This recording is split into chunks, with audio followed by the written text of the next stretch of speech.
all of you die in the order that you came into this world. I think the most important thing is fatherhood. My father gave me the impression that when he's not around, I'm the next person, even though I have 3 older sisters. So my mother one day called and said, okay, let's resolve this issue. Since I gave birth to all of you, and you, David, claim to be the first, are you the first? I say, yes, I'm the first. So because I brought it to me, I'll make sure that I'm going to ask God that all of you die in the order that you came into this world. At that point, I jumped back to my fourth position and I've never looked back again. If you grow up and you don't make it, you don't do better than I am. When I sleep in my grave, they said, oh, my ancestors will never welcome me.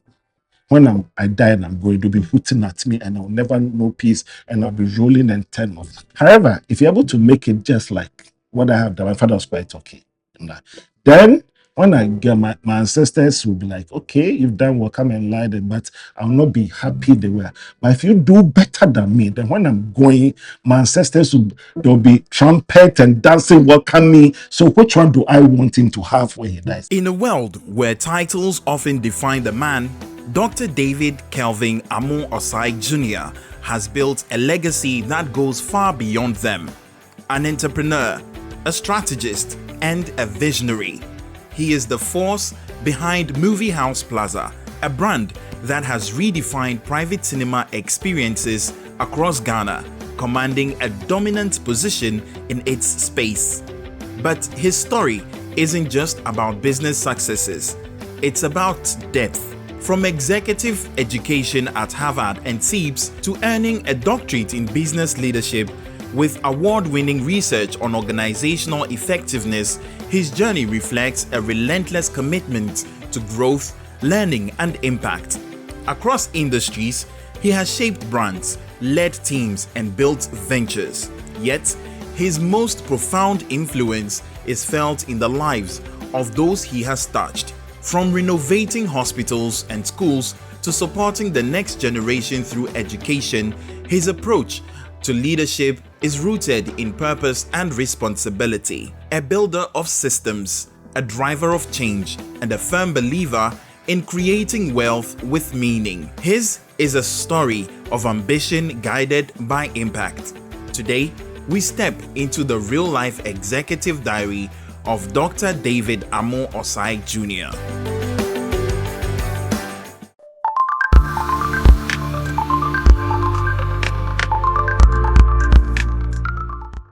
Welcome to the Red Podcast, a CEIBS Ghana Alumni initiative, where Red means real life executive diaries. My name is Dedo Kofi and I'll be hosting today's episode. Today I'm sitting with the Dr. David K. Amoo-Osae Jr. He's an entrepreneur. He's so many things, a business builder, a scholar, and he's also one of the pioneering figures in the CEIBS Ghana community. Dr. David, it is a real pleasure to have you with us today. Thank you very much. It's also a real honor for me to be here, to be hosted by no other person than Dedo Kofi. Than me. Thank you very much. So let's jump right into it because your CV, your profile, it's scary. It's like one human being has done all of these things. So I want us to start with, aside all the titles, who are you, David? Okay, so first of all, I'm actually wondering what titles you are talking about. But there's one thing that always fascinates me anyway. I don't like to be called a doctor. Honestly, I really don't like it. But some way, somehow, when people mention my name right without a doctor, I hate inside. So I don't know. But well, I think titles are just things that we acquire in life based on things we do. But I think first and foremost, I am a kind person. I'm generous. I'm nice. I treat people well, I respect people. And there are two things that I believe in life: relationship and network or connection. I believe that when you treat people right, all these things will come into play. So forget about the titles. This is exactly who I am. Okay, so then I would like to ask, what has become more important to you with age? As you're growing and maturing, what has become more important to you in life? You see, this is very funny. I think the very things that I used to think was were not really sensible. And not trying to, I think the very things my father used to tell me, trying to tell me you should do this. And in those days, I thought the man didn't know what I was talking about. But I think I've gotten to the age where those things are beginning to make sense to me. But truthfully, I'm still trying to find out who and what I am at this point in life. I can't tell whether it's about, well, I think the most important thing is fatherhood. I'm more concerned about family, my kids growing up, and then not only my kids, what are people around, what can I do to also impact on their life, and secondly, all the experience that I built up over the years, how do I share it to the younger generation? And it's not just share, you need to understand what they want so they're able to share what you have. So it makes a lot of sense to them. So I think I'm still, even at this, I'm trying to really rediscover myself and know who I am and what I'm supposed to do now. So that's where I am. Okay, I like the point you make about understanding people so that you can offer the right, whether it's information, Sure. Yeah. whatever it is to them. So before I go into talking about your early life, I just want you to touch on what occupies your heart as a person right now. What makes your heart beat?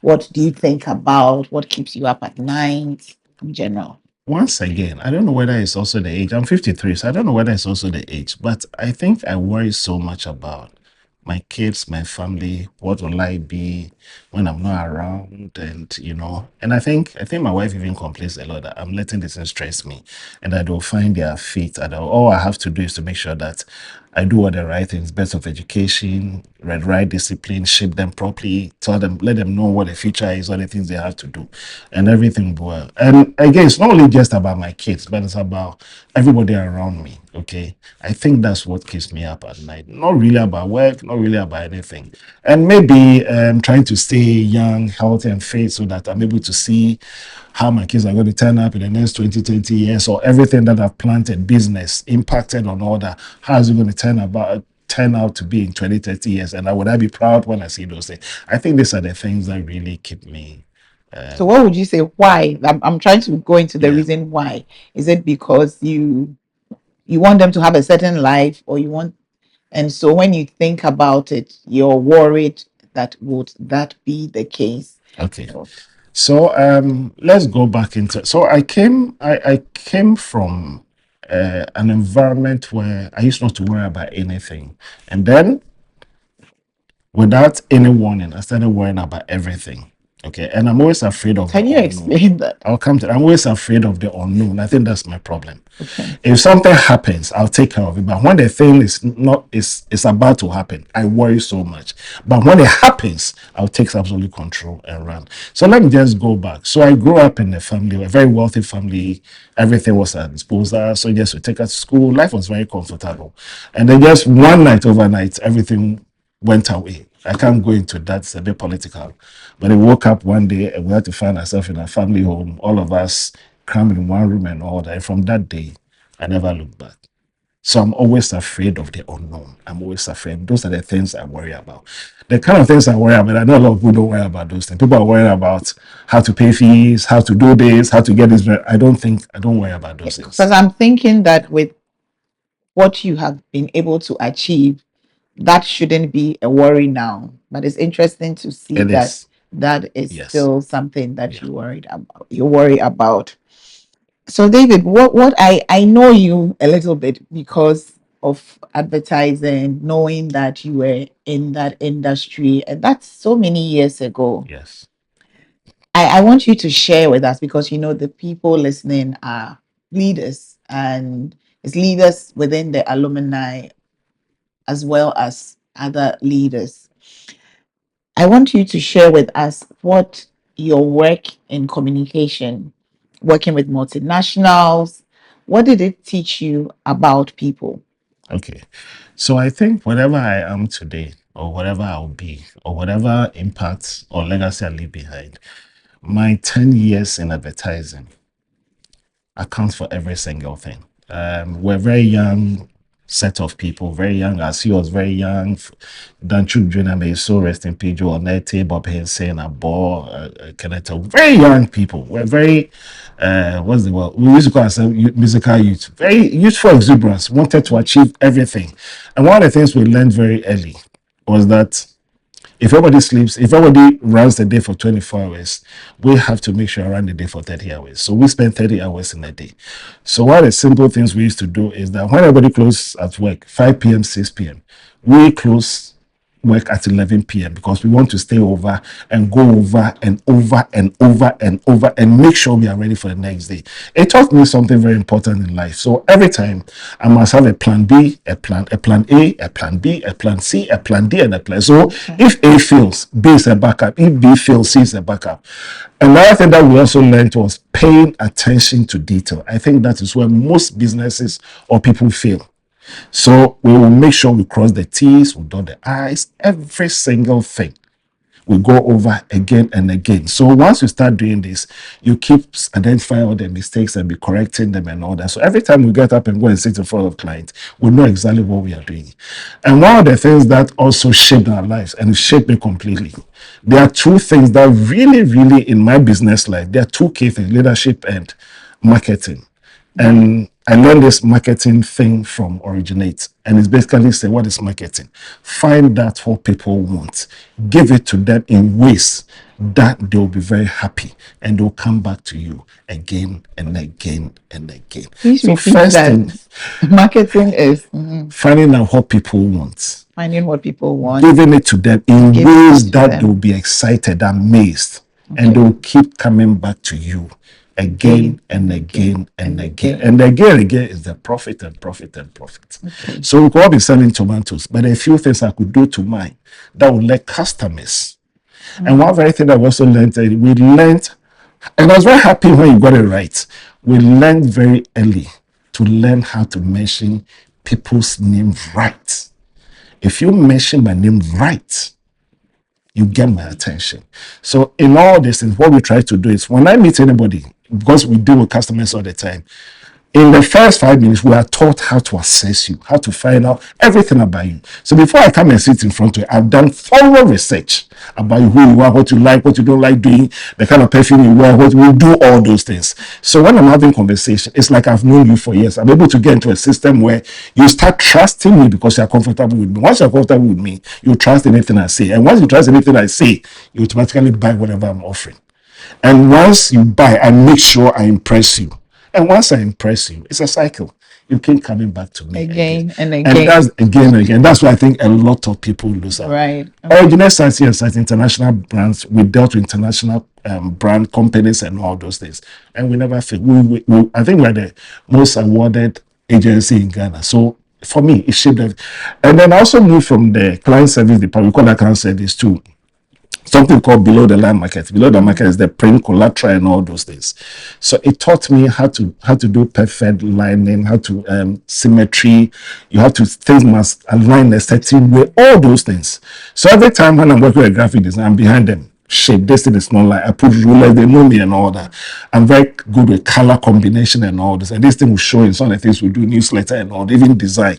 So and even when I come back talking about, you realize that it had a lot of impact on what I'm doing.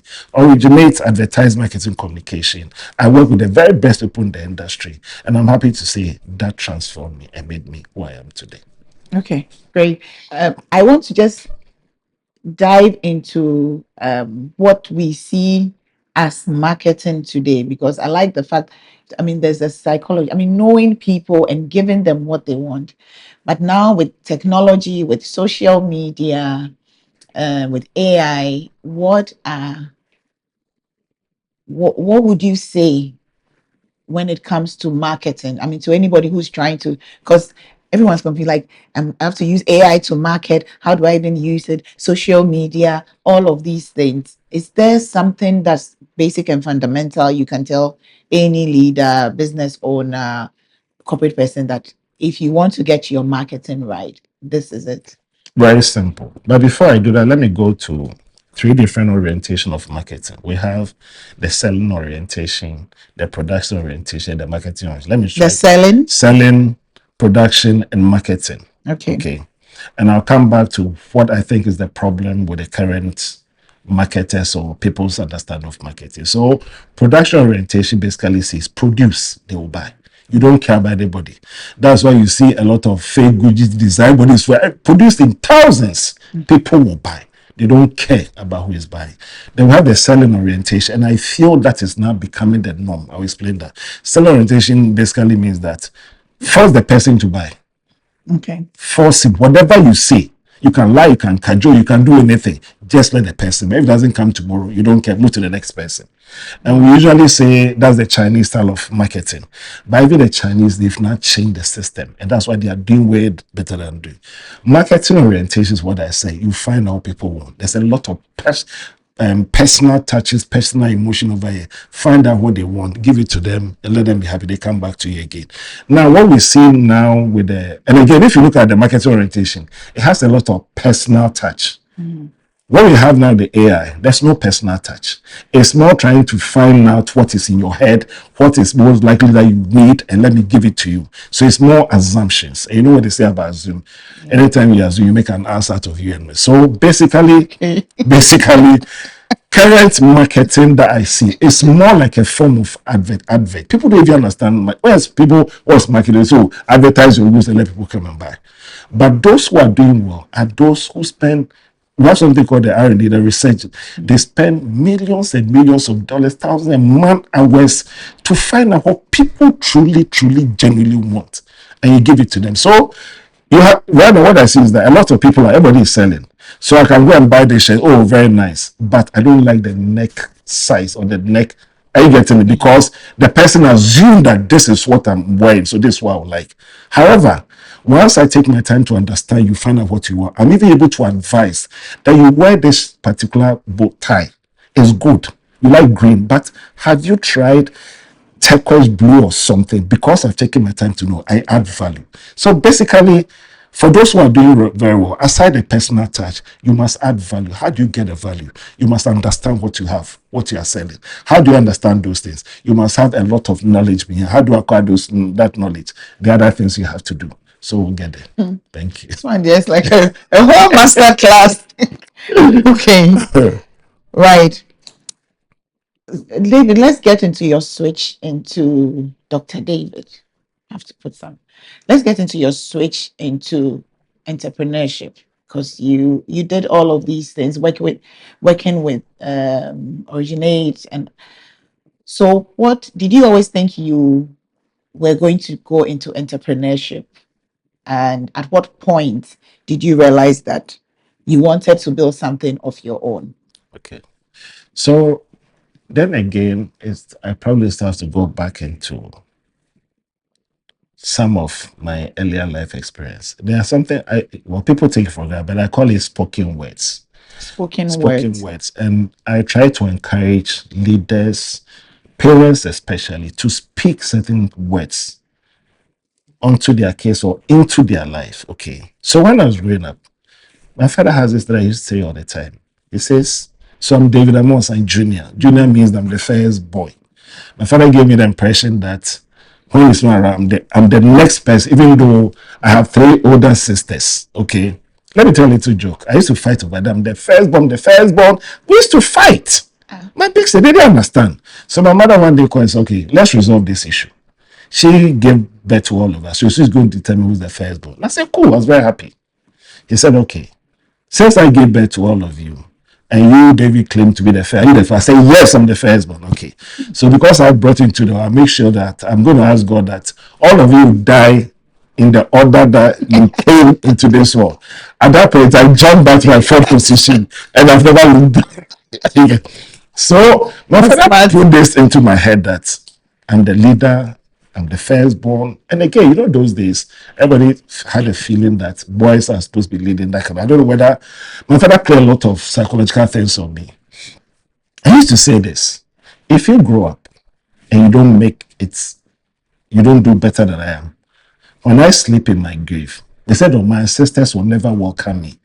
When I die and I'm going to be hooting at me, and I'll never know peace, and I'll be rolling and turn over. However, if you're able to make it just like what I have done, my father was quite okay in that. Then When I get my ancestors will be like, okay, you've done well, come and lie them, but I'll not be happy they were. But if you do better than me, then when I'm going, my ancestors they'll be trumpet and dancing, welcome me. So which one do I want him to have when he dies? And I will say that I want them to play, receive you well with all kind of things. So in my mind, my father was a businessman, entrepreneur, was a building contractor. I have to do better than him. So after school, I set targets for myself. I remember saying that 3 years after, 3 months after university, I must own a mobile. Those that were no mobile phone, I must own a mobile phone. In 3 months, I got a mobile phone, but I wasn't working. But at least I had a mobile phone. I've been able to achieve. So when I'm coming, I'll tell my friends, they have a hello for me. So I set targets for myself. So right from Qatar, my own business, I used to call it Arrow Promotion, doing parties, events I was doing. And then, of course, my mother used to be worried. You must work in a proper environment, and I used to fight her till my former CEO met me at an event I organized. He said, look, come and work for me. I went to look around, advertise the kind of things. I said, okay. So I jumped in. And I told myself I was going to be there. If I didn't tell myself, he said the deal was that if you were able to do 10 years, you get shares in the business. Right. So I said, okay, let me do 10 years straight. But after 10 years, I'm leaving. So around 6 years, 7 years, I started the movie house. So I had like one leg in, one leg out. By the time they 10 years, exactly 10 years since I applied, I put in my resignation letter and then I moved on. So it's always been there. It was non-negotiable. Okay. It's good that you mentioned movie house because I was going to ask you what did you see at that time that others did not see that made you start movie house? Okay. That was in 2010. 2010. Okay. So then again, let me say this. School is very important. You have to go to school, get knowledge. But school will put food on the table. I'm sorry for what I'm going to say, but that's the truth. School will put food on the table. Trust me. Mm-hmm. End of the month, you get employed, salary gets really starts. So that's what you're doing hand to mouth. But if you want to be wealthy, want to be a millionaire, your passion will make you rich or a billionaire. That's a known fact. Growing up, like I said, 3 big sisters. My father, in fact, there's a lot I have to say about. I actually went to Pukwa because my father came back from work. He said I was very girlish. I used to cry over the least thing. He came from work. I was wearing my sister's dress, and that was the last straw. You're going to Pukwa school in Kumasi, from the to Gas. Everything was planned out. And one of the things he used to do to distract me from playing my sisters, he went to China, got these movies, that the way to project and, with your hand. So from school, I must watch a movie and write the whole story for my father.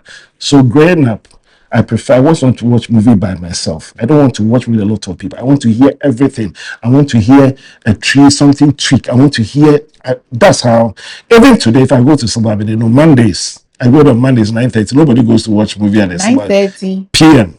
Okay. Nobody, because they have to go to work on Monday. Sometimes I go, I'm the only person. I'm happy. When it's a new movie, I can buy out any ticket over there, pay like 10 so they don't let anybody come in. And then they increase the volume for me. I hear and I enjoy my movie. So growing up, I wanted to watch movie by myself. And that was the foundation of my movie house concept. Right. Go to an environment, pick the movie, watch by yourself. So I thought I was just trying to create something that I liked, and little did I know that's going to turn into something bigger than what I envisaged. Okay. So I'm going to ask 2 questions in one. Now, your corporate life, is there anything that you would say it taught you that helped you in starting your own business? And then also in that season, I mean, as an entrepreneur, I know that it's full of a lot of fear. So what kept you going even in times when things didn't look like they were going to pan out right? What are the things that kept you going? Okay, so let me take the second question first. For me, it was survival. No, nothing. I have to succeed. I have to succeed. Survivors, I have to. No, why? You see, like I told you from originate, you learn, you take your time, find details. You go through, you have a plan A, plan B. So once I start a project, I know it has to end well. If plan A fails, there's a plan B, there's a plan C. I have never, honestly, never for once even doubted that this was going to fail because I knew exactly where I was going. So that's and the second answer to the second question actually reinforces, no, the answer to the first question you asked, which I'm going to tell you, reinforces the second. I'm very happy to say that I went through the hands of 6 people. And everywhere in life, I get a position. I mention them what they did for me. So first of all, my father, David Amoo-Osae. My father gave me the impression that there was something he used to say. Anytime I can just say, I'm an Amoo-Osae, I'm special. Nothing can touch me because my father says I'm special. So this thing has been, I cannot fail. My father made me believe that. I remember this, anytime I do something silly and then he's upset, he calls me and he'll be like, who am I? My father was big and tall. I mean, I saw him like a demigod. Who am I? What? And I'm like, yeah, my father said, no. I brought you to the mess with me. I'll take you back where I brought you from. I grew up thinking that my father could just blow and I'll vanish. So for me, it was, he had the plan and he has to go. So it was, and then he impacted so much. And he used to tell me this, there was something I used to believe in. When I was in Opoku, I used to tell them that, look, David, when you go to school, first go 2 your books, 3. Anytime you say 2/3 of the school population doing something, join them. Reason they can't sack majority of the students. When you do all these things, trust me, you'll be a rich man. And then when you become rich, this is what I'm going to do. My father is very dramatic. He has salary, he'll pull some box. It's a ritual. He does it every time I'm going to school, go through this ritual. He'll take the box, clean it, then you open it carefully. I don't know what's in the box, a whistle. Just a whistle. And then he says, when you go to school, you become rich. This is what I'll do. I'll take you to cycle. You know, those times cycle had this talk. I'll climb and I'll blow. Women, my son has money, come. And they'll come and fill my car and I take them away. Growing up, I'm like, damn, I'm going to make sure I do all this, I get all these things. You know, so spoken words are really important. Then my former boss, Danchum Jr., Can I pause you here? I just want to ask you, Yeah. Did you ever, when you grew up, did you ask your dad how he made you believe those things? Like the way you felt that he could actually blow you in and out of this world. Okay. And are you that kind of one? I'm interested in knowing what kind of father So you I'll are. tell you, everybody, what you see is what you become. So I tried the same thing on my son. When my son was just 9 years, I tried the same. Hey, John, do you know what? And I felt like, Daddy, are you all right? You should know who you are. You should know what I am. And then I went for it to say, hey, My goodness. but if you mess with me, I'll take you back. I said, Daddy, wait. And I remember the word my son used 10 years. I said, Daddy, technically, you didn't bring me into the world. I was in mommy's tummy for 9 months. Okay. You know? So at that point, I learned that, look, I learned that within generation, you can't force, you negotiate. So from that day, everything was negotiation. So basically, I think I'm exactly like my father. But I think over the years, I've learned how to. And I'm interested, you asked me a question about whether I asked him. I usually cry when I say it, but I tell you. So when my dad was about dying, I was with him, but we're just talking. And then we're just looking at life. So I was asking about the things that happened in the past. And then everybody, wanted to find out, do you have this? I was wondering whether it was a child somewhere. And then I asked, what about me? Do you have any regrets? And so he wanted me to become, I felt I desperately wanted him to be a medical doctor. It didn't work. He tried everything on this son. He wanted to be a medical doctor. I'm like, well, so that when he dies, when he grew, he knew he was going to fall sick, but he knew I was very entrepreneurial.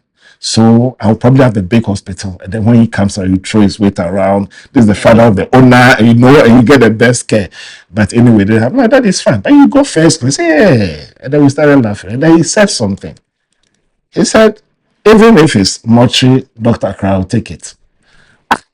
And we started laughing again. We all laughing. And I'm like, how? So that when I go to the morgue, don't treat me well, don't cut me. And then we started laughing, like my father telling he died. So that's the reason why I did a doctorate. So that I want to put on his grave. And after that, I had closure. So spoken words are really important. I think that's what most people are losing at. Let me also talk about Danchum. I'm very brief. Danchum Jr. He taught me leadership. May he so rest in peace. He taught me leadership. Leadership is basically saying that people are going to do things for you. You see, people People will do things that they ordinarily wouldn't have done, but they are doing it because they trust you, they love you, they respect you. Okay. And that's what Danchum Jr. was. I remember my first day interview, when I entered all prepared, it was like, Master, what is your jacket? Take the jacket, take the tie off. And I started speaking cheap. And he disarmed me totally. And then Joe Lete. Joe is the best manager that I've ever seen. Joe will resolve any issue you bring. You have a very difficult issue, you take it to him. By the time you are done, you feel so stupid that how come? So Joel taught us how to take complex problems and break it down. There are systems and if I had a child, I'll teach all of you how to. There are simple ways of breaking difficult. And then Brigadier General Chum, my favorite, father of Dan Chum Jr., he taught me how to be a shrewd businessman. Shrewd businessman. And I remember his words. Employees don't love you. They don't care about you. All they think about is their salary. They pretend to care about you. So you too, pretend to care about them. That's the only way you survive. Otherwise, you let emotion kill you. You may trust one person till the person hurts you one bit and then you get confused. So it's a game we play. Care about your employees as much as they care about you. Employees don't care about you. Trust me. One day something they'll take their bag and walk. They don't care. So you must also prioritize what's important, but you must also pretend to care about them. And then two more people. Mr. Obin, Digitronist. He taught me how to expand business, what strategies to do. He taught me, I remember the different tribes, even employing their behaviors and all, what position to put them, and till date it works. Till When date. you say employ, like where to position Yes. different kinds of if you want an accountant, the best tribe to go for. Oh, If you want HR, the best, I'm telling you. and it works. It works perfect, of course. To everybody they say, but I'm telling you, 99% it works. If you want salespeople, the tribe you go So for. are you going to put it out there for us? Yes, one fine day if I get a chance. One fine Yeah. day. I'm hoping that one day I might do my 20 nuggets and then But me, I'll get it today. no problem. And the last person, Professor Tia Injima. It comes back, so that will lead to your earlier question. He taught me everything about executive education. Okay. You may know everything in life, but as you grow up, it's a cycle. People don't know. If you have a degree, your ability to do something will be this level. So people will know what, people will be happy with you. They will bring business to you, make more money. Company will be excited. They will pay you. You are happy. But if you continue, you are still over here. However, when you get a first degree and you are making money, what do? Go and do a master's. You'll be better at what you are doing. You get bigger people, your network is going. When you do that, good. So you see, you widen your network, you widen your intelligence and academic whatever.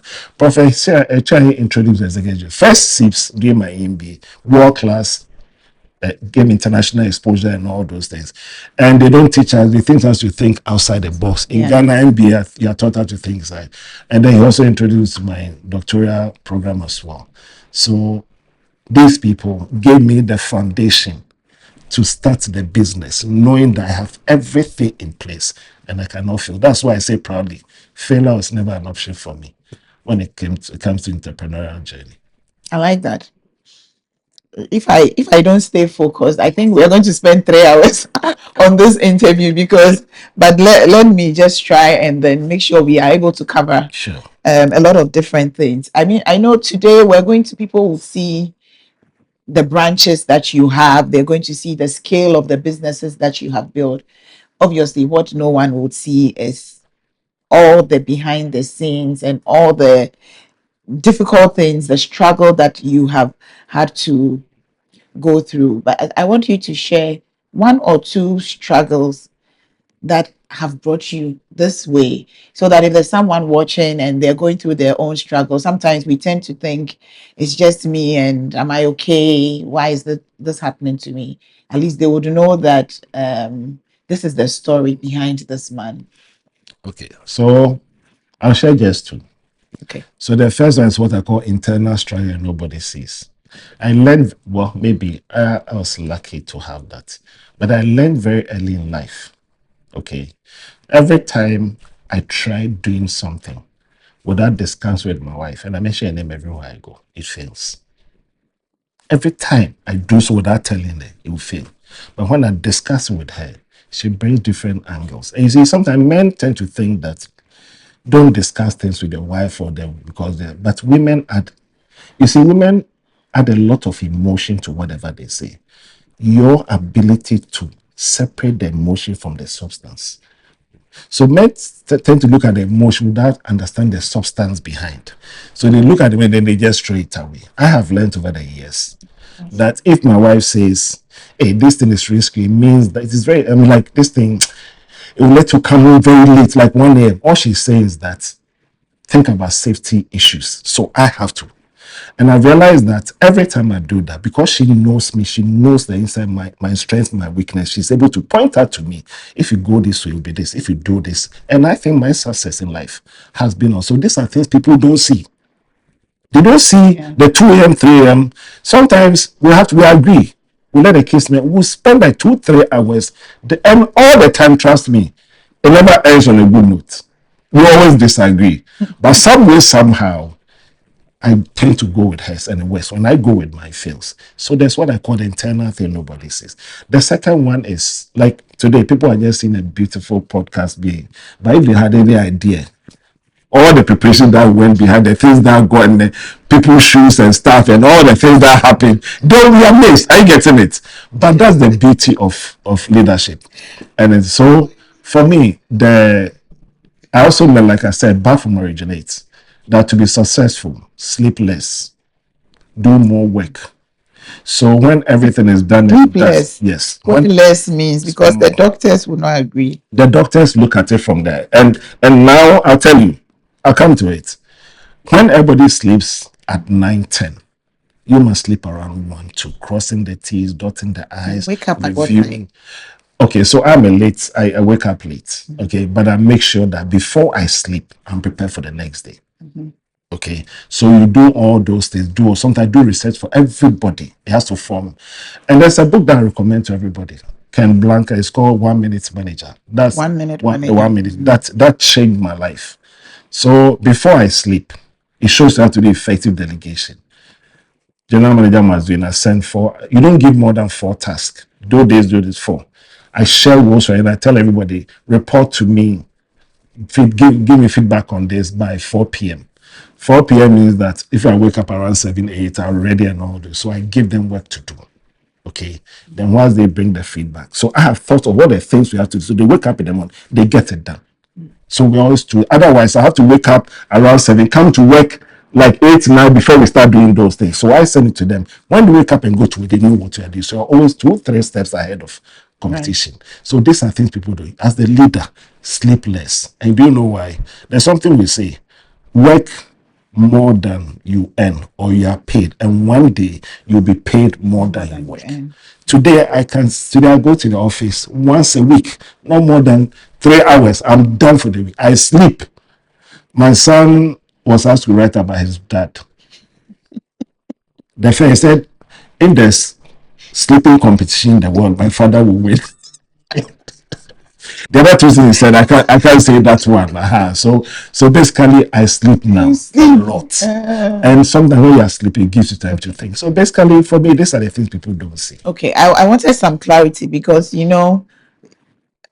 I know that my sleep, like I sleep late and sometimes I wake up early, and I'm trying to manage the number of hours I'm getting for sleep for good health. Yeah. So I didn't want people to misunderstand what Yeah. you said, but I think it's come round in Yeah. full circle. Yeah. It's not about, you need a certain amount of rest for your health, but it makes a lot of sense. The hard work behind the scenes. And it's You can't strange. sleep at- It's strange. Every time I'm awake like 3 a.m., 4 a.m., that is when you're also, so that's when we chat. You know Yes. that. That's when the two of us chat.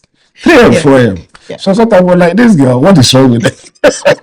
Then I'm sure she also thinks. So basically, these are very good examples. Yeah. Okay, I want you to answer this. And people look at people who have been able to make it, and what do you think people misunderstand about ambition when they look at someone who's still building? People say all sorts of things. One of the things we all say, which I don't like to go with negative things, but people say, when somebody's doing well, they can't even commend the person. Oh, do you know where he got his money from? Those kind of conversations. I don't like to align with that, but I'm just trying for us to, what do you think people misunderstand about people? I feel that we're too quick to judge. I mean, you don't even know the story, but we go into. So, what do you think people misunderstand about when they look at somebody who's building like you? Okay, interesting. So I learned over the years again that if somebody is not bold enough to stand in your face and tell you something you're doing wrong, but say that thing behind, ignore that person. He's a coward. He's irrelevant. But if you come and tell me, I will explain what I'm doing, why I'm doing. I'll listen to yours. Usually I'll learn. Now, where I live right now, I have two neighbors, one to the left, one to the right. There used to be one on my right, but he's left, a new person. But the one who left, I remember I bought a particular car, Chevy Camaro, very early. Those times, one the top. The guy on my left is a Nigerian, the one on my right, Ghanaian. So the one on my left, Nigerian, hey, Mr. David, you bought car. And I'm like, oh, I was like, why is it that Ghanaians, every time you do something, you are trying to be so modest? Why would that God do? It's like you don't appreciate God. And so I'm like, say, thank God. And he said this. He said, look, David, I pray to your life. I'm happy for you. And I hope that one day God also bless me like that. Amen. The next, the neighbor, the other one, the right guy was like, hey, David, this car, you draw necessary attention to you. If you're not careful, armed robbers will come into the area where. So, what am I saying? There are two kinds of people in the world. You have to choose what to listen to. Okay? There are people.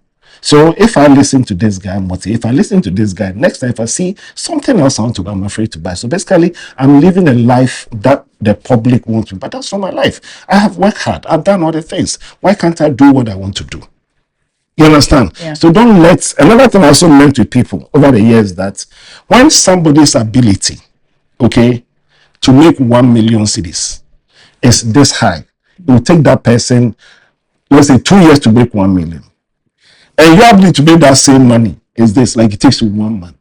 They think that you are doing something different because it's not possible. It's not possible. But they should remember we are different people. And they should remember this, that I'm David Amoo-Osae, son of David Amoo-Osae. Nobody can touch you because you're special. That's right. Don't let anybody deter you from what you want to achieve. Thank you. I like that. I think what I want to talk about is, you have built so many different things. You've worked across different industries. How are you able to decide where to focus on? I'm asking this because, we're always trying different things, and sometimes you don't know whether to jump to what's next that everybody's jumping to. So, what informs how you, what you give your attention to? New business, new ideas. Okay, so I also think this one area where a lot of entrepreneurs don't get it right. I used to struggle with it, but I learned two words in China from a top, I forgot his name, the guy who owns WeChat. WeChat, okay. Yes, he was an alumnus of CEIBS. We went to China and went to his place. A very tiny guy. And then he wrote two words on the board and said, every successful entrepreneur must know these words and understand them well. Okay. But I said, I'm not even going to mention those two words now. Maybe. Two words. He said core and peripheral. Core and peripheral.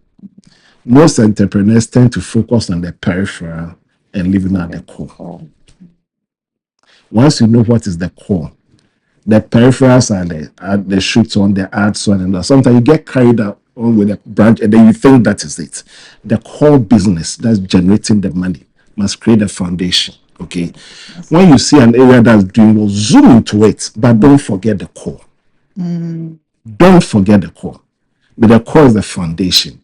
You can zoom in and make it big and leave and follow the core, the peripheral, but don't leave the core. Because if the peripheral backfires, that's how some entrepreneurs sweep and then they backfire, then they struggle. Keep the core that put you where you are. Keep that one. You probably just do 10-15% of it. Follow the peripherals, but make sure that the core is still there and stable. So something must be the face, and then you do other things. So everybody knows me as Movie, but there are so many other things so many of them people have no idea. I used to do dogs, over 100 dogs. People don't know. I used to have taxi house. People don't know that. Taxi house. It was like when work and pay came, I started running over speaking. So it was just, you use the resource to expand. That's what I do. And where I think is my biggest strength that people don't know is investment. And it's a whole topic on that. And I think people understand that life will be a lot easier. But I can't go into that now. There are several ways. And again, it's a peripheral of whatever money that I got to go into the investment, it came from the core. Do you understand? Yeah. So do not ever leave the core. Be in the core and then focus on the peripherals. I really, really like how you put it. It brings it into real perspective. I think it brings it home for anybody who's an entrepreneur and has multiple business and you feel like you're being pushed.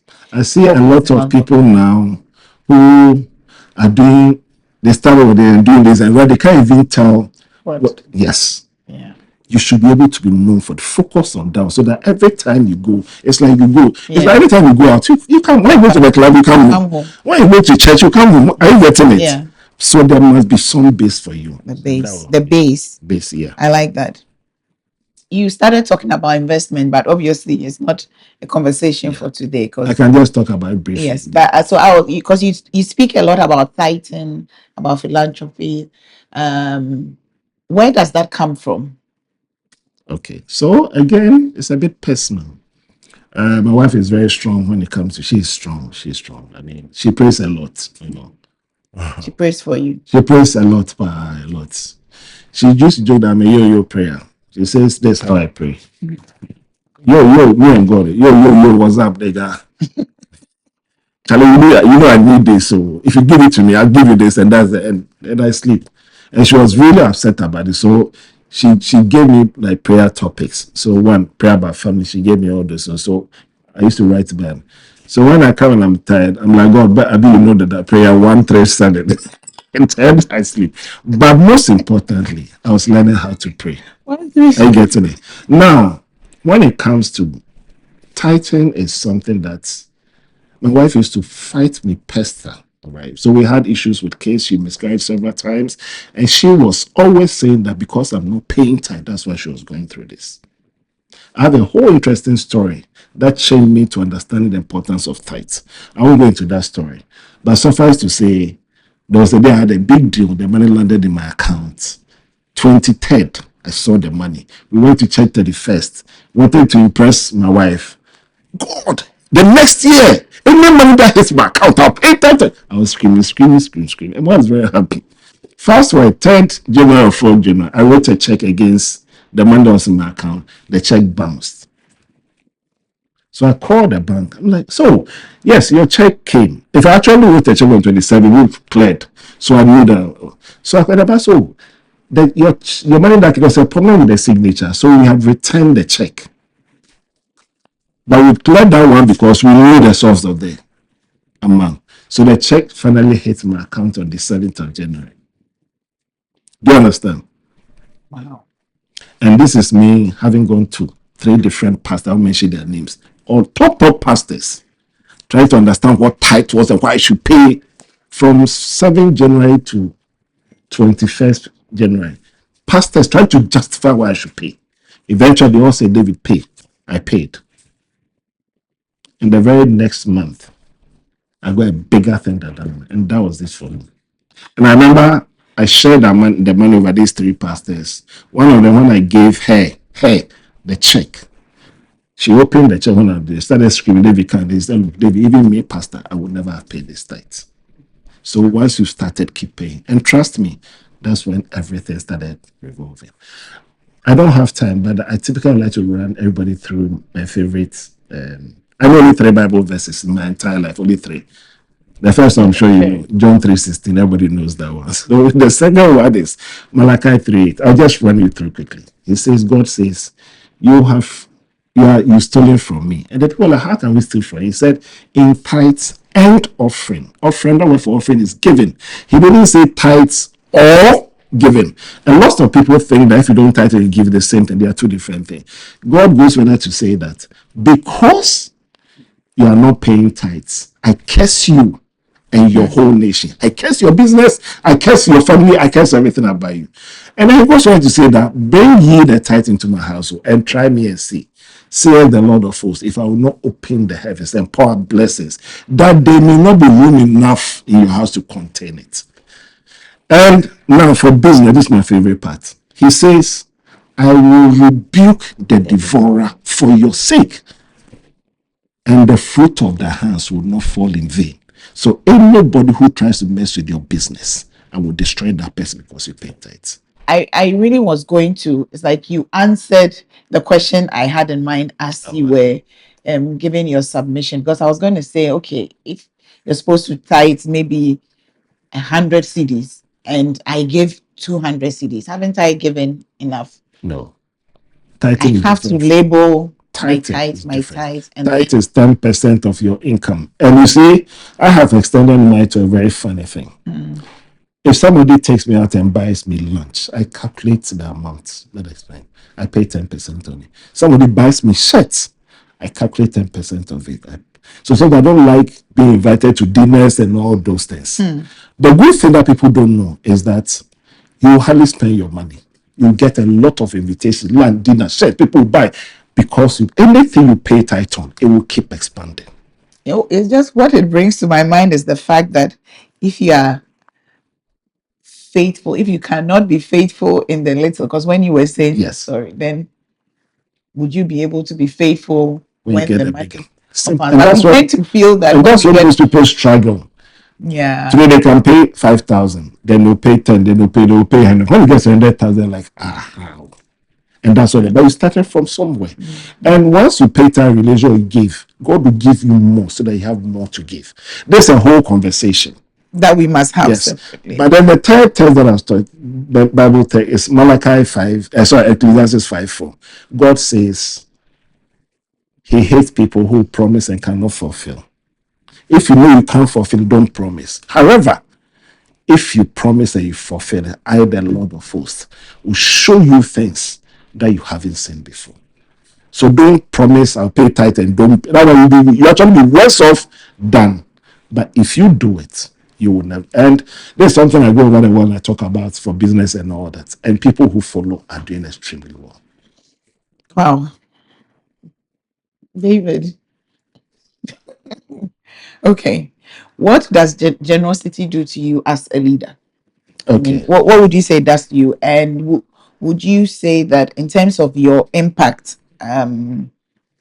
if you are wealthy, is it important for you to impact, or it's just okay to just be there?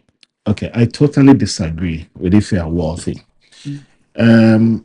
They say agrobe soy If we are free. not Otabi used to say this all the time. He says, when you see a very quiet man, humble and all those things, don't just assume he's humble and all that. If you want to know a man's true character, that humble man you are talking about, give him money and power. And you see his true. You now sometimes you now see the kind of big bang that you go for. So character is something that's from beginning. If you know how to give from when you are poor, you will know how to give when you are wealthy. You don't need to wait to be wealthy. That for me is not given. Another thing that I see that something amazes me is that when people go and do charity work and then they show it on status, social, that's not giving. God is a very jealous God because once you start showing those things, you are taking the glory. God says, don't let the left hand see what is in the right hand. I do a lot, and I do a lot of hospital, I do a lot of kids' school fees, I do a lot. Okay. And you're saying you should never show that.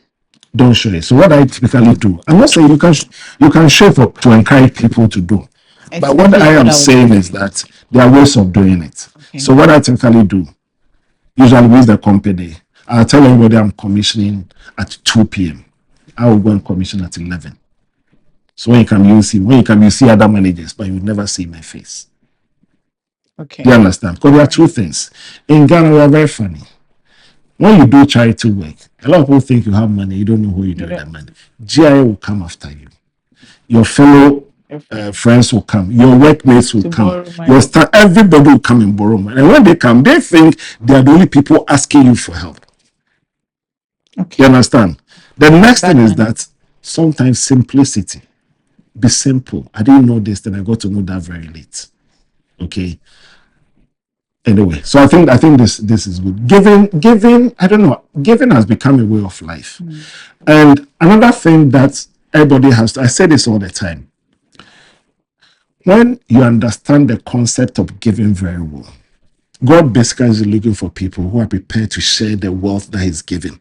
If you are a pillar and God can trust, those He can trust you to give, He will give you more because He will direct more people to come to you.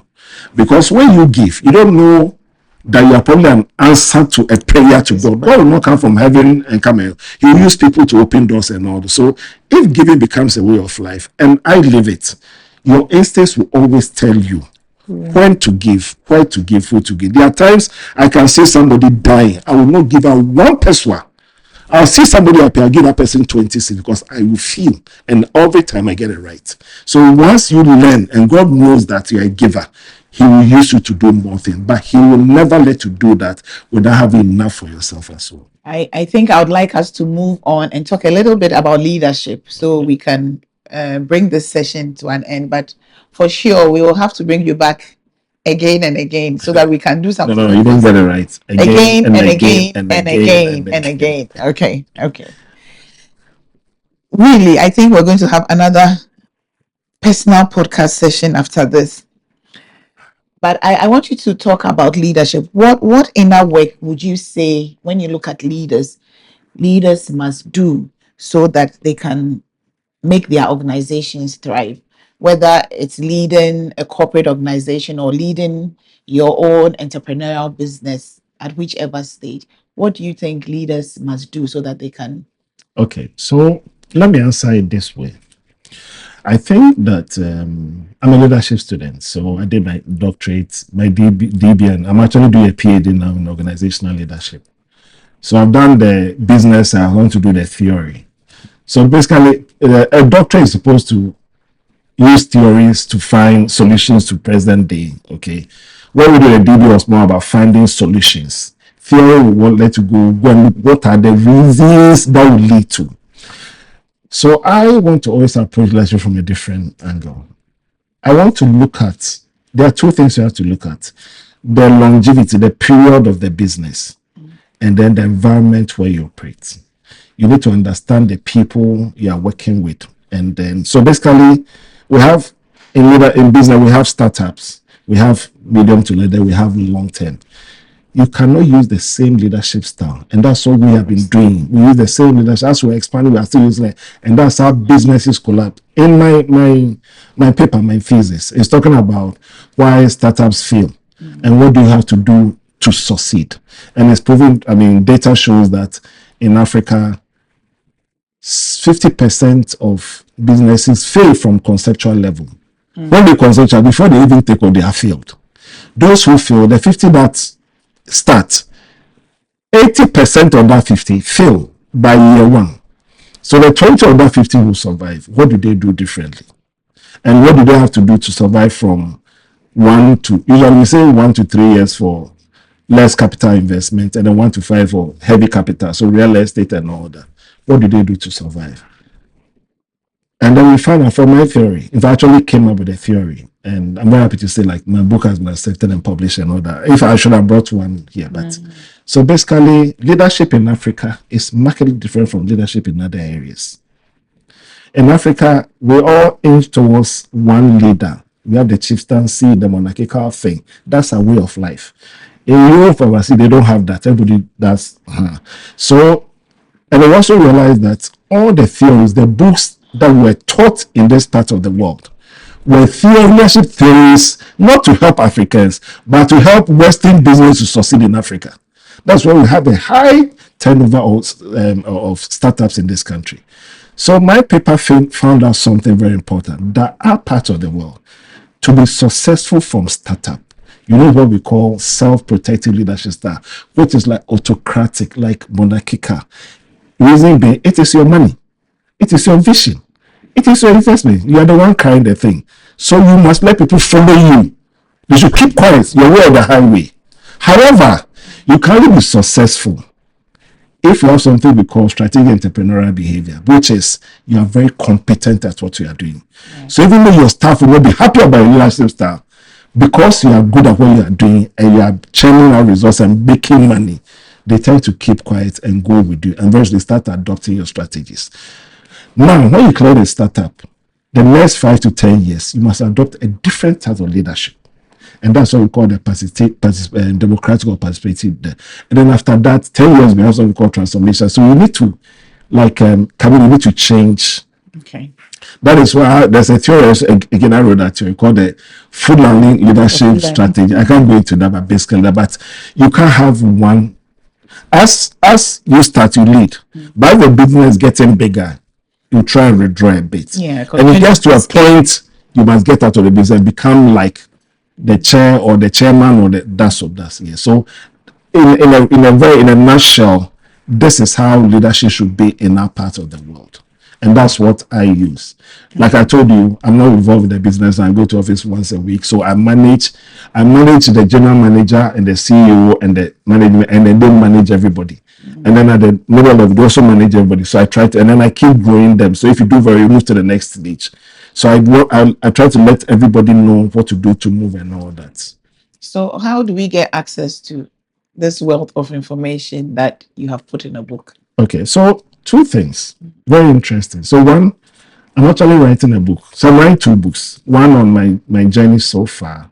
I'm breaking into 3, my childhood, my father's influence, all the things he did, and then adulthood, marriage, all the things I learned as a father, all those things. And then work. What work has done. And then there'll be a part 1. So part 2 later on will be what am I leaving behind as a legacy? And that's what I'm thinking through. And I think one feeling of most entrepreneurs in our part of the world is that, or businessmen, we don't share our stories in books. People have serious worth of it. They die, they go with it. In Europe, everywhere, everybody writes a book and leave it behind so that people read, so that we know what is going on. So this is one way that and then I'm also on a certain platform where I'm not able to talk about other things. I'm not able to do podcasts. This one is not talking about things I do. Okay. But if it's just me and what I've done, I can. But there are some things I can't talk about. I can't talk about my international speaking. I can't say anything about it. But that is where there's so much that. So what I try to do, I just pick snippets of it and try and localize it here. But I think a lot of it will be in the book. It would be in the book. But they say Ghanaians don't read. Yes. Again, like I told you, marketing is find out how people want, give it to them in ways that so Ghanaians don't read, but something will let them read. Let them read. You're so right. What will let them read. And I'll find out what I think will let them read. Okay. So they would read. They will read. For sure. Okay. But then your thesis, which is your doctorate, is there a way that people can have access to that?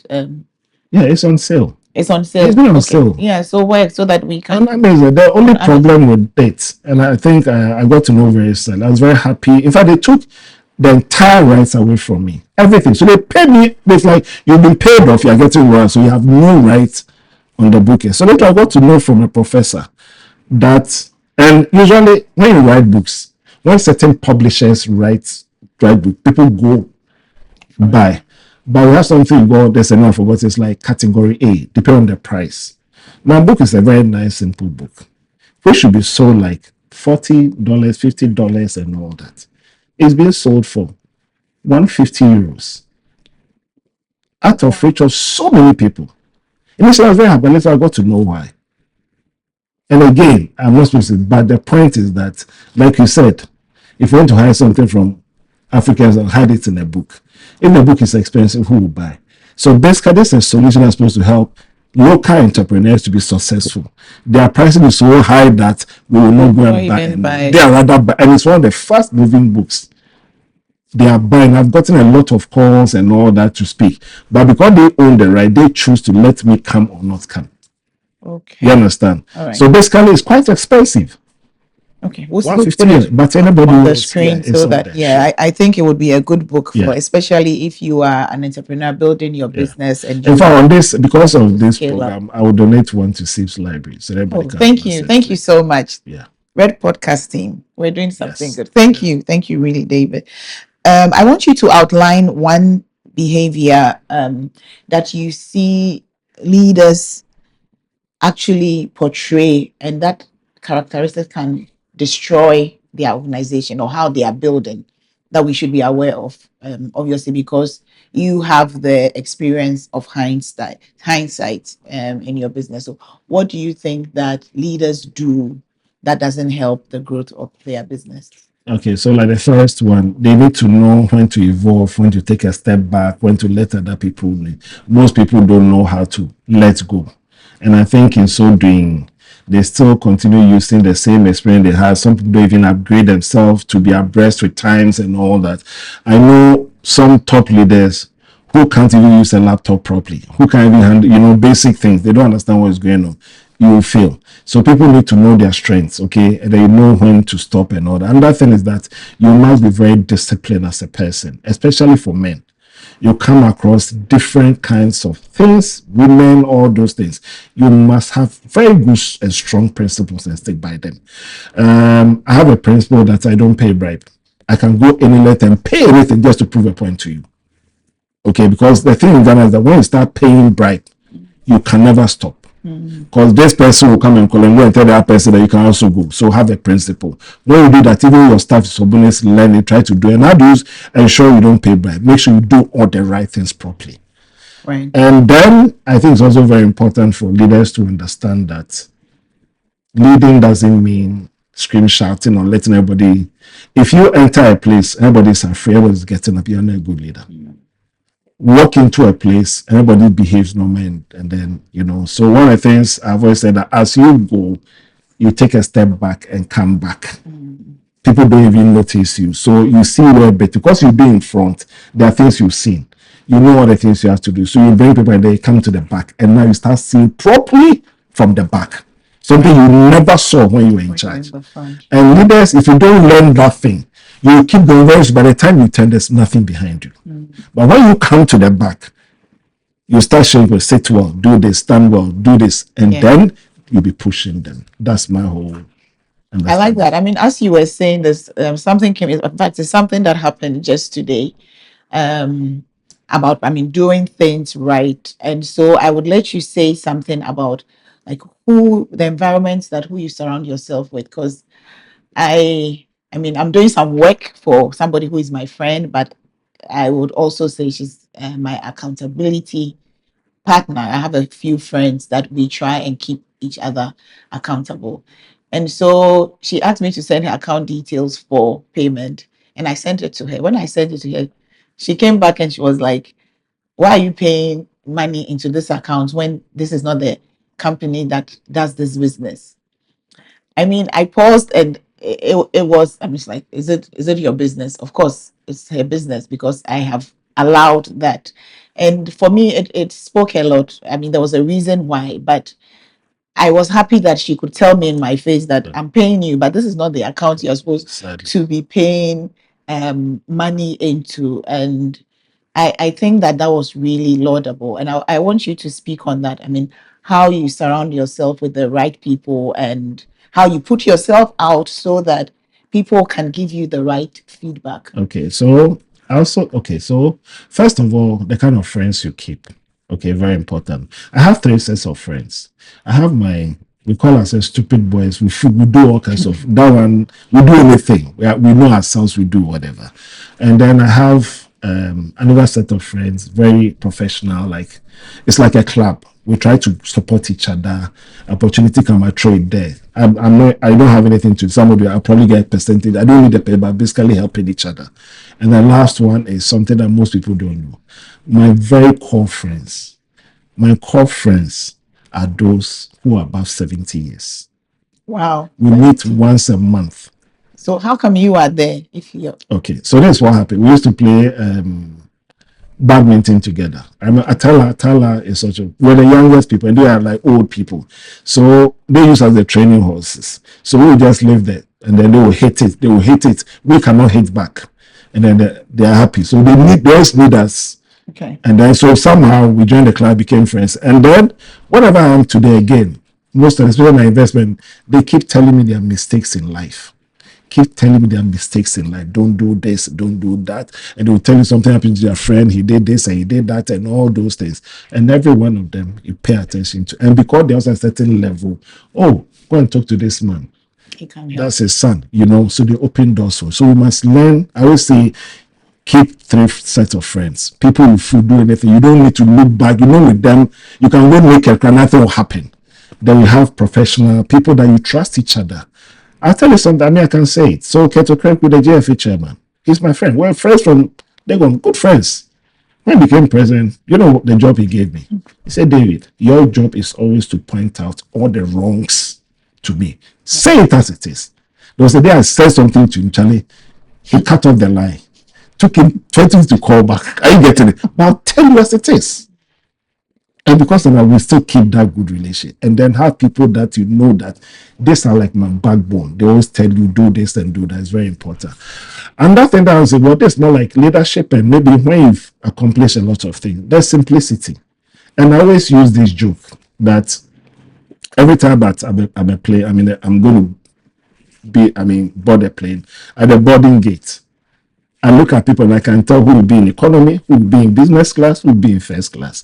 So when the plane takes off, 2 hours, I will walk around and check. And 99% I always get it right. How? Those in economy, they hardly travel. They travel once every 6 months or what. So when they are traveling, it's like a whole festival. So they go and do their hair. You see do their hairs, buy big jacket, shoes, big bag. And because they have, and when I came, I saw something. Less is more, and more is less.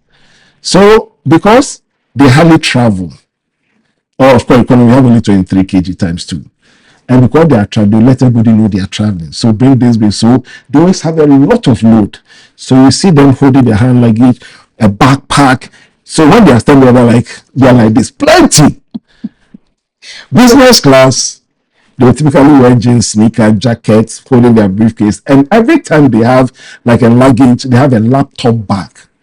At the gate, they will never sit down because when they sit down, they're like economy. They keep standing, always holding their phones as if they are busy and all that. And they're always like irritated, be like we're in a hurry, And those flying first class, they're wearing sneakers, jeans, sometimes hoodie, and then they hold just a small bag or just their pouch, because they travel every day. They have 32 kg times 3. They don't tell people they are traveling, so sometimes they have a lot of space. When they announce get about to do, economy will rush. Less is more, more is less. They rush as if they're in a hurry. Meanwhile, when they rush to the gate, they'll be asked to stand and wait. Yeah. They'll call the people who are seated. First, like they're always seated somewhere, and they will come. Business class always stand like we are the ones should be calling. You can tell. And then when the plane lands too, and you know how it works, first class, and there's a reason they do first class economy. Pilots have been taught that in case anytime there's emergency or crash, you don't crash on the front, you crash on the back. Really? Yes. Do you know why? Your people in the front can pay for the people at the back. So kill those. They will not tell you the truth, but I'm telling you the truth. Save those. That's what they do. Why do they put first class at the back and put? That's why they do that. Save the first class, those in front. You have to aim to yes, be at first you must, class. because every business, are you getting it? And when the plane lands, you know, the first one will get up, economy will get up. They clap, they're in a hurry to get down. You know, they'll be the last to get down. So in life, the first shall be the last and the last. So be simple, simplicity. The first class guy who's wearing the joggers and those things, his clothes are 10 times more expensive than the economy guy who's wearing a hoodie, jacket, and pay. So people who are making it in life, they are less loud. So anytime I see people, the first thing I judge is people who are loud and all, they are trying to create an impression. If you're already there, you don't need to create an impression. The impression will speak for you. The kind of watch, the kind of perfume, the kind of sneaker. You will know a fake Gucci from a proper Gucci. Nobody has to tell you. On that note, let's talk about airport. Okay. So, I mean, I want us to talk about CEIBS. I remember, I mean, I had known you for a while, but one of the places I met you that you spoke about CEIBS was at the airport. Either you were traveling, I was traveling, or and then you spoke to me about the CEIBS Weller program. You said, "Oh, there was a program that you think," and I remember that so vividly. I mean, it took a couple of years before I actually enrolled in CEIBS, but you were at the very beginning, Yeah. and you've been very pivotal in a lot of the things that have happened, even for the school and then for the alumni. What is that? What does that journey mean to you? And Okay. I know that you are so committed when you believe in something or when you are doing something. So, Okay. Thank you. Then again, spoken word. Professor Pedro Nueno, the guy who yeah, brought CEIBS, were part of the first cohort. So they actually carefully selected us in Africa. So I was chosen from the marketing communication industry from different. And I remember when he met us, what he said was that in 10 years, he said we're carefully chosen. In 10 years, if the CEIBS brand fails, we are responsible for it. If it succeeds, we are responsible. We have to pave them because nobody wanted this program to come to Africa. He believed in us, so we must make sure. And after the graduation, so happened we were money after the graduation. No, I think 2 months before the graduation, he met us again and he singled me out. And this is what he said. He said, David, let your members know that if they cannot come together as a group to do something for somebody, they can never come together as a group to do something for themselves. So it's your job to ensure that they come together and do something for. So that's what we built. That's why I even learned the charity from that angle. And this man he's a well-known brand internationally. I had a program, we went somewhere sometime, and I had a chance to meet Bill Gates. He introduced him. And I also remember very well. He was introduced. This is David Amoo-Osae, the alumni president of Ghana, blah, blah, blah, blah. And I was very happy. And I remember what Bill Gates said. what did he say? He said, I'm Bill Gates. And he walked away. That's all. That's all. Then I learned the power of yeah, he doesn't have to say. You don't have to say. Yeah, less is more. So right from the word go, I knew that I was chosen for a purpose. I must make sure so that's what the whole thing. So the whole entire conceptualization of the alumni thing, I did everything, said the alumni office, and we wanted a brand name to lead. I felt I was too young, so we had to now push Mary Brown, who was the deputy bank MD of Prudential Bank, deputy MD. So she was the face. And then we were operating there. So I was the organizing secretary, the alumni office, getting the consumer doing it because I knew what I was doing. Again, my marketing communication background, originate events, it came naturally. Okay. So we did all that. And then eventually I also realized that again, final people won't give it to them. I realized Nigerians were complaining because Ghana was holding everything for Africa. They wanted their independence. So I came with a separation. So we had a different chapter and then I became the first president. And then we set everything with it. I must tell you, during my first term, I think I made a fundamental error. And again, it was probably because I didn't know a lot of things then. Luckily, my second coming, I'd learned a lot about leadership. So my first term, we're getting things that will happen, but I didn't think about succession planning. I didn't think about grooming leaders. I didn't know much then. I was in my youthful days and it was all I can do, we're just doing it, you didn't care. But as you mature, you learn, you know that, look, you don't have that same energy. So you must make sure that you groom and plan people. So I'm happy to say the whole concept of advisory board, first and foremost, is representative from cohorts. Cohorts are bringing their best people. So the advisory board is now going to be a preparatory ground for the executive council. The executive council must also be a preparatory ground for the top leadership of that. So when I say to, I mean president, vice, and all those things. And the plan is simple. It will be difficult to come from outside the executive council to be president. You will not be somebody who's been there, learned a lot, seen things, and then. So as my term as president, I mean, when it comes to the executives, any small thing that I could just explain by a line, I try to write like 12, 13, 14 lines so that people understand the rationale behind for the future. So that's why CEIBS now CEIBS, and again, like I said, I take blame for what happened when association, after I left, and association went down for a very long time. We came back, we reactivated it. 2025 was an exceptional year. I mean, we do it behave like as if we've never even left. Yeah. 2026, as you all know, the plan is now push people in there and support them. That's what we are doing. As you know, KK is the lead person and is supported by William, and then they are doing a 2026, and then the following 2027 we are going to have yourself and Whitney and then Dorothy and then the other people, so that by the time we are done we have a clear idea whoever is going to lead, or at least everybody is in pole position because they understand what the whole thing is about. So I'm very happy that the way we are going now, the CEIBS alumni brand, because see, if the alumni is very strong, the brand becomes very bold. Let me just use this phrase. If I can add this, Yes. I want you to say something so that it will be in closing around CEIBS to any alumni who is watching and maybe they're just sitting on the fence. What would you like to say to them? So first of all, I don't think I'm very successful yet. I think there's still more to come. But I can also say that 30% of whatever I am now, I think it's very easy. 30%.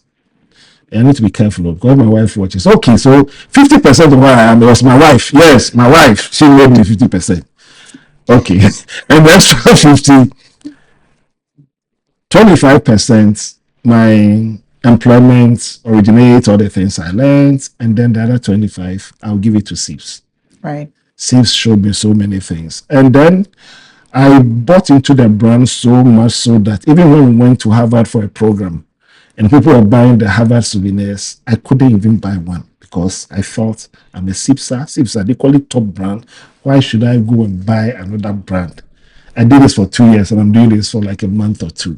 It shows my level of everywhere I go in life, everywhere I talk about CEIBS because I know what the CEIBS brand is. And then every time I go to China today, they are over every province I go, there are always about 20, 30 individuals or groups who want to host me. So that's what I'm talking about. Your network is the relationship.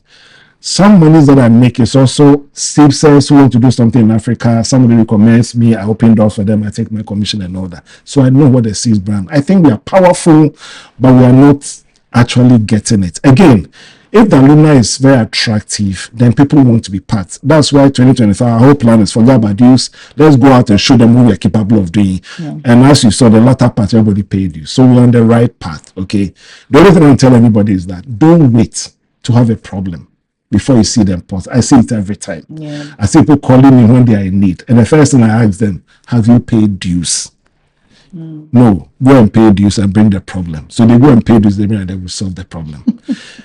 And then that's what I say all the time. If the CEIBS brand is it's our job to ensure that the CEIBS brand is very visible and respected everywhere you are. When it's visible and respected, people respect that brand. When they respect that brand, they'll find out who are the brand holders or bearers. They'll look for us and they'll start respecting us. When they start respecting us, they'll want to find out what we do. And then our personal businesses and careers will also gain. So let the brand be very good. Then they'll respect us. Then they'll respect what we have. And ultimately, we all start making the money. Thank you very much, Mr. President. At this point, this is our president. Dr. David is the president of the CEIBS Ghana Alumni. So two things, then we'll end. I want you to say tell us what you are most proud of that doesn't show up on your profile. This is one thing that you're most proud of that doesn't show up on your profile. Okay. Again, family, but I tell you, my biggest pride or happiness is when my son in SOS calls me and said, Daddy, they called me for, I think there was a program, so they called him out to do something. And then when he mentioned his name, everyone was, it's Dr. Amoo-Osae, your father. Dr. Amoo-Osae, it was like, everybody was saying nice things. So I was like, but a lot of people respect you. And I said, hey, Jomo, you don't respect me. But I was like, and he felt very proud. And then my daughter, she's with Deaf Traveler, she's with Guinness Ghana. We fight every day. But her proudest moment is the daddy. Some young, that's what she says. She comes to the daddy. Do you know what some girl came to tell me? That I should introduce her to you. And that whatever she gets from me, she'll give her 20%. And she said, Daddy, I told her 80%. Why? And then, according to her, her proudest moment is when she's having a program and I show up. Yeah. Because when I show up, I don't show up my age. I don't show my age. I show with style. I show with perf. I show with whatever. And then every day people are chasing and all that. And then they feel so proud to have a father like me. I think that's enough. Right. I know what my friends always say about me as well. Everybody says, but the last thing that I think is important, having talked about it, and I think everybody will say that about me, is that I try very much to show up for everybody. 10 million percent. Anytime. And I seriously don't know how to do it. Yes. I thought I tried, but you over try. We're here, like, right? I can't say my mother told me that trick, my mother. Okay. So my mother will go for every program. I don't do that anyway. Every program should be there.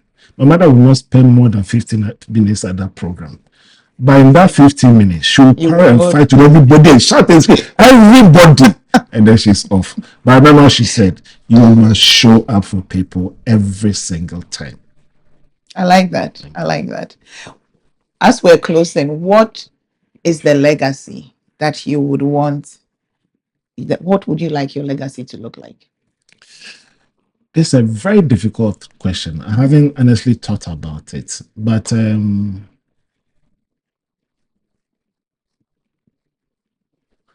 I want, honestly, if you know me, I'm not somebody who likes a lot of noise, shout, praises. I like to deflate praise and all that. I want people to just remember that he did good to people. He was kind to people. He pushed people. And then maybe anybody who's had an encounter with me should be able to say that David made me a better person. I think that alone is enough. My father used to tell me that do a lot of, there's a word he used, I can't remember, favors to people. My father was like, you throw the favors now and wait in 10 years, the favor will be like times 100 and you take it back. But I've learned that giving is something you do without asking for anything in return.